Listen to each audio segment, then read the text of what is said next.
Tout d'abord, laisse-moi te dire une chose. Cette idée de podcast, elle m'est arrivée un soir de répétition avec mon groupe.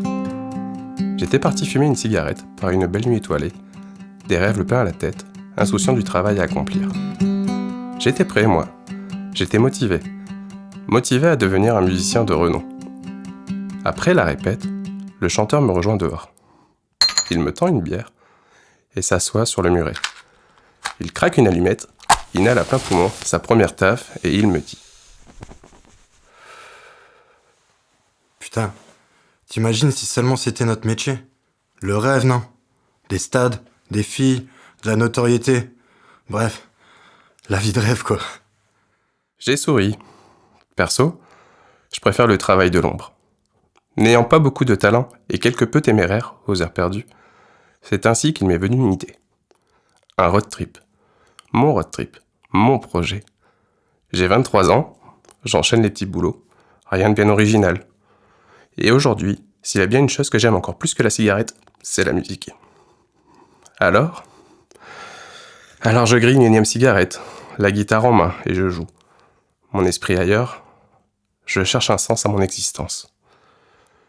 Je suis plutôt casanier. Enfin, ma mère m'a éduqué avec la notion du danger et de peur avant l'enthousiasme et l'excitation.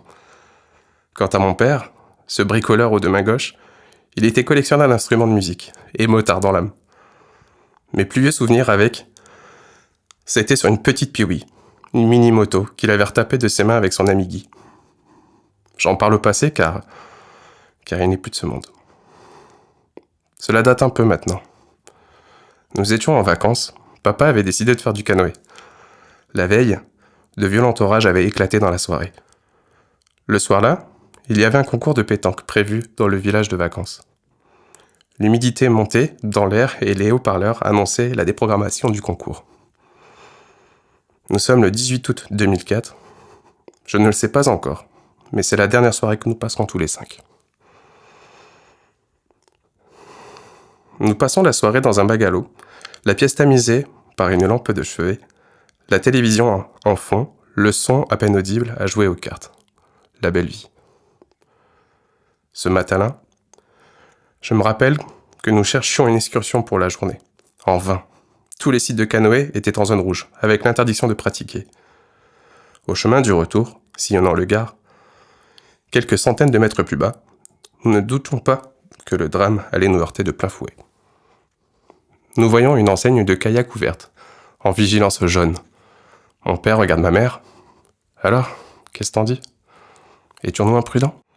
Les canoës étaient attelés à l'arrière d'un Renault Master bleu nuit.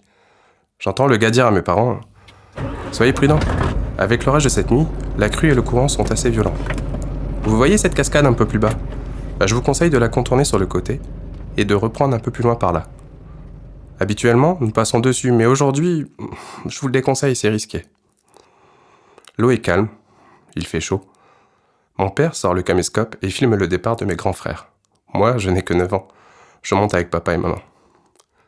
Arrivés à la cascade, nous suivons ce qu'avait dit le guide.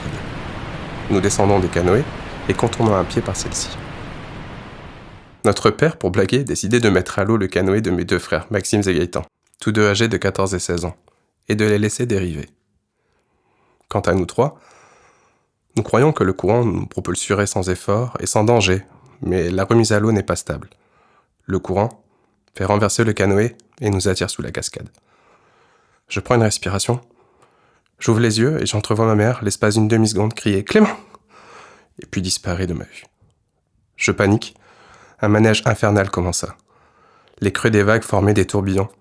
Je vois mon père, et avec le peu d'air qu'il me reste dans les poumons, je crie « Papa, sauve-moi !» Je vois son regard. Il est vide et assommé. Je bois la tasse. Je suis épuisé. L'asphyxie brûle mes poumons. J'étouffe, je ne peux plus respirer. Je suis comme une vulgaire chaussette dans une machine à laver, en plein essorage. J'ai 9 ans, et dans un dernier instant de lucidité, je me dis « Ça y est, mon heure est arrivée. Je vais mourir. » Je m'endors. On dit que la mort par noyade est l'une des pires qui existent. Je ne sais par quel miracle, mais la mort n'a pas voulu de moi.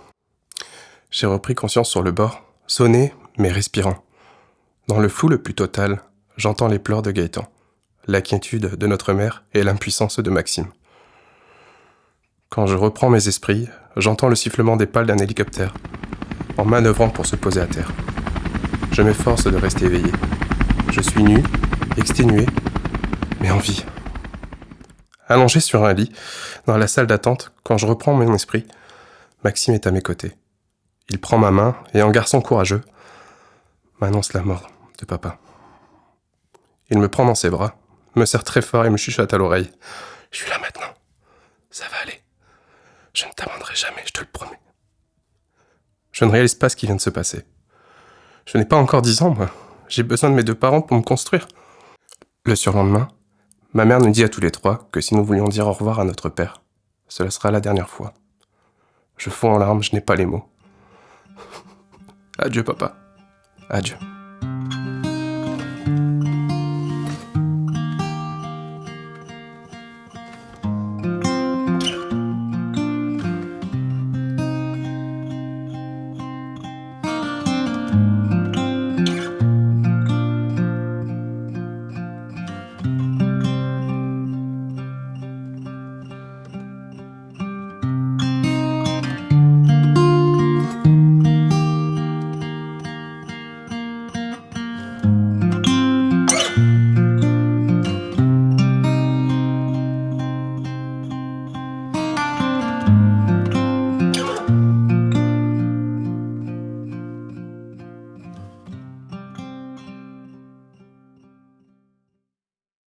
Les mois et les années précèdent la mort de notre père fut difficile. Maman se prive pour que nous ne manquions de rien. C'est une force de la nature. Du haut de son 1m56 bien tassé, ses yeux noirs dégagent une certaine pudeur. À la maison, nous ne parlions pas de ce qui s'était passé. La douleur était très intense. Il était là avec nous, dans nos cœurs. Nous ne pleurons pas devant les uns et les autres. C'est comme ça. À l'école, je me sens ailleurs. Je n'ai pas envie de travailler. Mon professeur soumet à ma mère que je devrais me faire suivre par un pédopsychiatre. Je l'accepte, malgré la difficulté financière que nous éprouvons. J'aurais préféré que ma mère garde cet argent pour elle, que nous mangions à notre faim. Chez le pédopsychiatre, j'y vais, sans comprendre l'intérêt du rendez-vous. Assez vite, je préfère arrêter. Je n'ai jamais mis en priorité l'importance d'être suivi pour ce trauma. Ce que je veux, moi, c'est jouer avec les copains, rêver ma vie, sans se soucier du lendemain. J'ai 10 ans. Maxime a toujours été présent pour moi. Il m'emmenait toujours avec lui. Le premier à faire des blagues. Il dégage une aura. Un bonjour, quand j'étais à un entraînement de foot, j'entends et j'aperçois mes frères arriver sur le terrain avec une mini-moto. J'étais aux anges. S'il y a bien un truc que je préfère plus que le foot, c'est la moto, quoi. Et à vrai dire, cette passion, elle non plus. Elle ne m'y quittera plus jamais. J'ai la chance d'être entouré de ces deux-là. L'aîné Gaëtan est assez pudique. Son truc, c'est la pêche, à la carpe. Tous les week-ends, avec sa vieille bicyclette à papa, il s'en va à l'étang des Dinelles-les-Béthunes. Nos grands-parents vivaient dans un petit village depuis toujours. Cette petite maison blanche en retrait de la rue. Les dimanches, nous retrouvons les cousins, les cousines, les tontons et tatas pour manger du marbré au chocolat. Papy avait fabriqué une remorque à vélo avec des roues récupérées à la déchetterie. Gaëtan pouvait transporter du matériel de sa pêche dans sa remorque. Quant à Maxime, il a essayé du mieux qu'il pouvait pour s'occuper de moi. Il a été là, présent dans son rôle de paternel. Le chouchou de la famille, de ses amis et de moi-même. Un côté protecteur, confident, entier, serviable. Surnommé Cornichon. Il avait l'art et la manière de faire rire les gens. J'ai 12 ans. Nous sommes le 23 mars 2007. C'est Qui veut gagner des millions à la TV, pour la lutte contre le sida. Il est 21h50 et j'entends le téléphone fixe sonner. Je décroche. Allô ? Clément, préviens ta mère, Maxime a eu un accident. Je reconnais Vincent. Un copain de Maxime. Je cours, j'ouvre la porte, je tends le téléphone à ma mère. Je vois son grand regard. La gravité des faits. Plutôt Maxime et ses amis partaient à la fête foraine de Béthune. Ils s'en allaient avec leur scooter et leur moto. On s'habille en vitesse. L'accident s'est produit à 800 mètres de la maison. Et ni une ni deux, on saute dans la voiture. Les pneus crissent sur le bitume. Et quelques minutes plus tard, nous arrivons sur la petite départementale à la sortie de notre village. La violence du choc. Elle est si importante. Nous sommes arrivés quelques instants avant les pompiers. Gilles, c'est le nouvel ami de ma mère, coupe les phares de la voiture pour me cacher de la vue de l'horreur qui venait s'y produire. Je reste dans la voiture. J'hurle, je crie, je prie. Les pompiers arrivent. De longues minutes défilent. Gilles revient me chercher dans la voiture. Il retire son manteau et me le met sur la tête. Et il me dit « Clément, je veux que tu fermes les yeux. Tu ne regardes surtout pas, tu m'entends ?» Nous avons pris refuge dans la famille Ventrimpont qui logeait à une trentaine de mètres plus loin. Le temps de stabiliser les blessés, nous pouvons les transporter à l'hôpital. Un temps interminable. L'impuissance de cet instant est vraiment horrible. Maxime succomba de ses blessures quelques heures plus tard. C'est un coup de massue. Il était tout pour moi, mon repère, ma protection, mon confident, ma source de bonheur. Il n'est plus là, on me l'a enlevé. Ce jour-là, une partie de mon âme s'est éteinte pour toujours et à jamais. Vous comprenez maintenant mon éducation. Le pourquoi du comment mon entourage préfère me préserver avec cette notion de peur et de danger. Elle était vecteur chez nous. C'est compréhensible, non? J'ai grandi dans cette zone de confort, nécessaire à mon bien-être. Beaucoup j'ai rêvassé, j'analysais et je finissais par relativiser. Finalement, c'est un peu le revers de la médaille cette sagesse, non? Je fais mon petit bout de chemin. Je flâne avec des hauts et des bas. J'ai cette drôle de sensation de passer à côté de ma vie.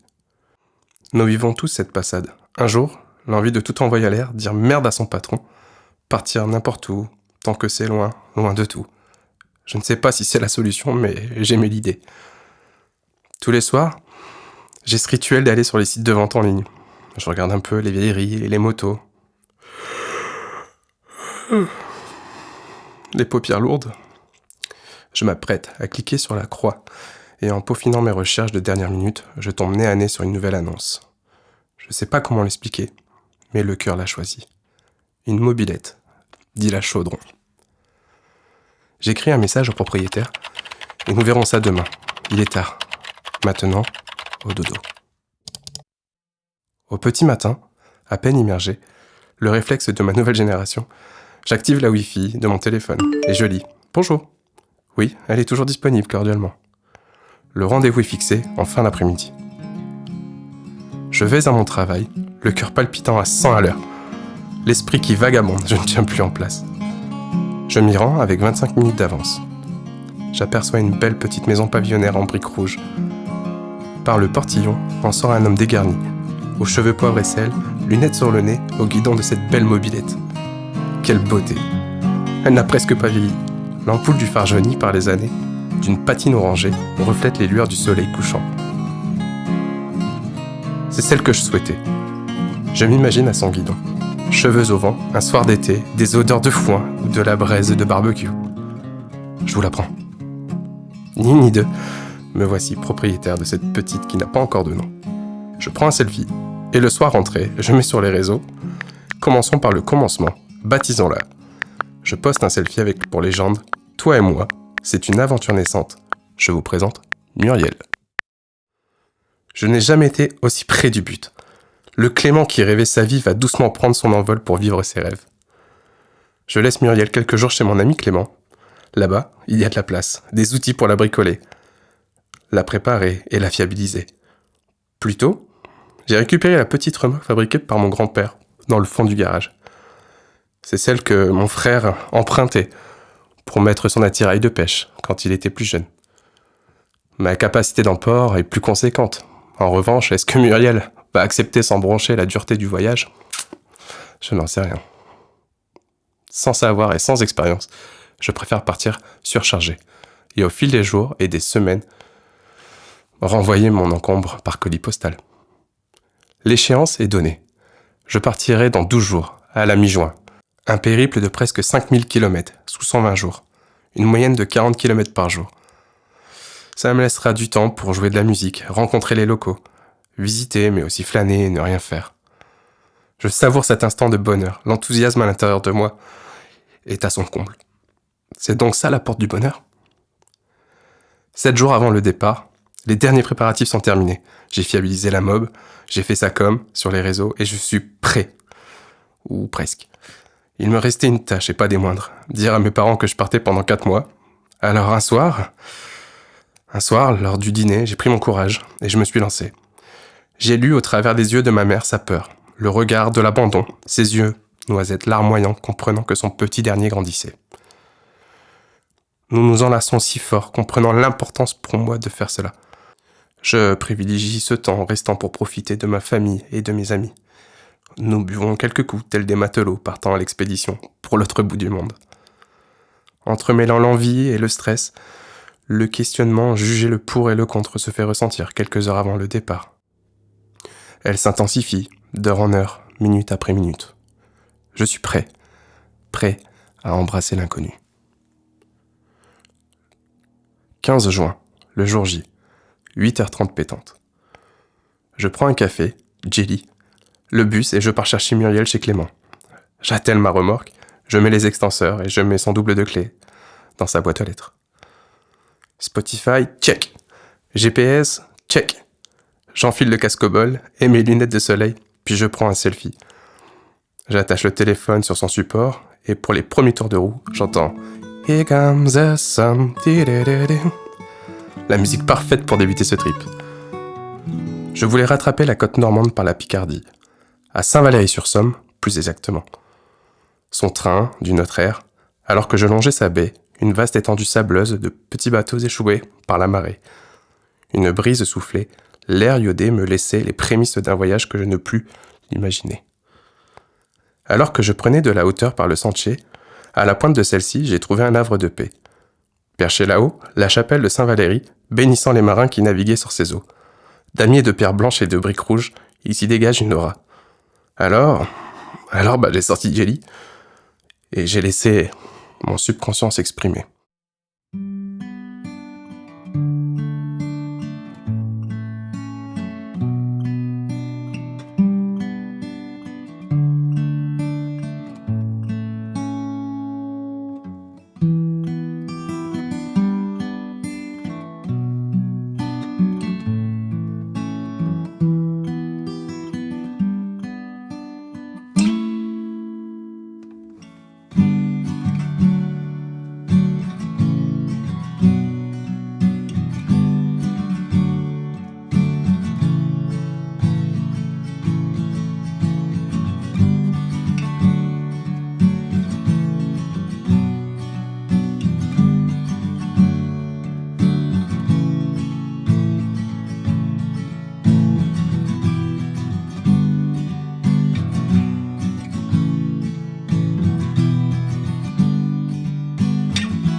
Je contemple, j'inspire. Je comprends pourquoi l'écrivain Jules Verne était tombé sous le charme de ces lieux. Avant que la nuit tombe, je me suis rendu à l'épicerie. Intrigué par ma monture, un client me demande d'où je venais et jusqu'à où j'allais comme ça. L'étonnement se lit dans ce visage. Un hochement de tête puis un sourire, et me voici reparti, me souhaitant de trouver ce que je recherche. J'aimerais faire un premier bivouac à l'Albe d'Hôte. Par Cayeux-sur-Mer, il y a une trace longeant le front de mer et sa réserve naturelle d'ornithologie. Une faune sauvage irrésistiblement belle et verdoyante. Je plante ma tente au pied des premières falaises blanches de craie et de silex, la démarcation terrestre traçant les courbes de notre hexagone. Un coucher de soleil se dissipe peu à peu par les courbes de l'horizon. Le vent monte, et pendant que mon repas chauffe, je retranscris mes émotions dans mon carnet de bord sur les réseaux. Extinction des feux. Au chaud, emmitouflé dans mon duvet, sur mon lit de camp, prenant conscience que ma vie va être mon quotidien pendant ces plusieurs semaines. C'est à ce moment présent qu'une citation de Paulo Coelho me traverse l'esprit. Si pour vous, l'aventure est dangereuse, essayez la routine. Elle est mortelle.